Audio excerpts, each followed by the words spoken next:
All right. Today I want to talk a little bit about black slave owners. I don't know if I touched on this or not. I think I talked a little bit about it when I think I did a video on the 70% of the black slave owners and women. I don't know if I've done it or not. Anyway,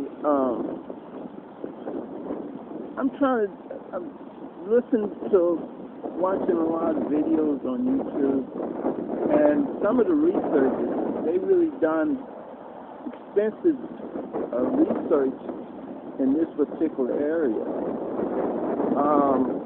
I was only thinking that Louisiana and South Carolina, they only had black slave owners. I was a bit naive. I mean, listen to all this. The guy elaborate on it, and this is in a lot of states. I mean, Mississippi, South Carolina, Virginia, even in Maryland. I mean, come on. I mean, this was extensive, but this was a form of economics. It was, I guess, how people made their money. The cotton industry was real popular. It sold cotton all over the world.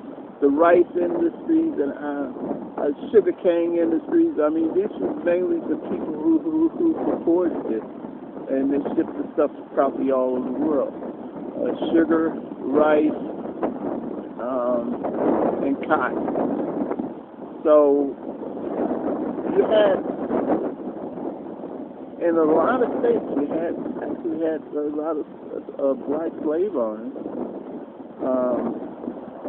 Listen to some of the names that this guy was talking about. I kind of knew some of the families that had that name.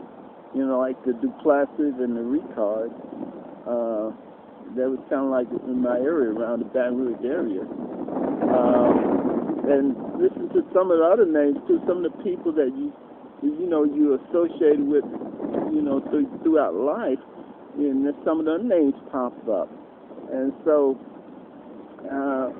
this was an extensive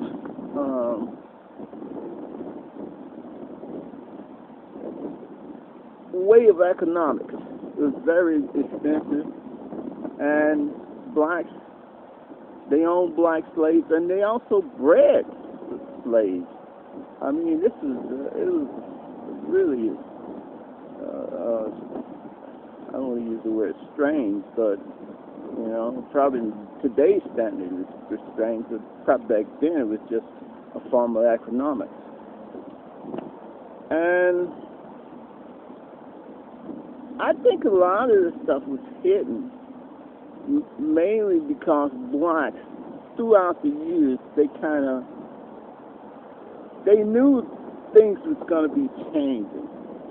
So I think they prepared themselves to cover all this stuff up and to try to blend in and mix in with the general society.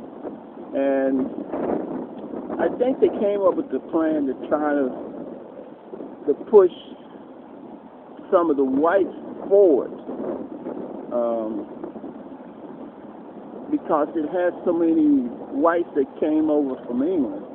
With white slaves was a lot cheaper, so it was a large number of them, but the black slaves wasn't that many.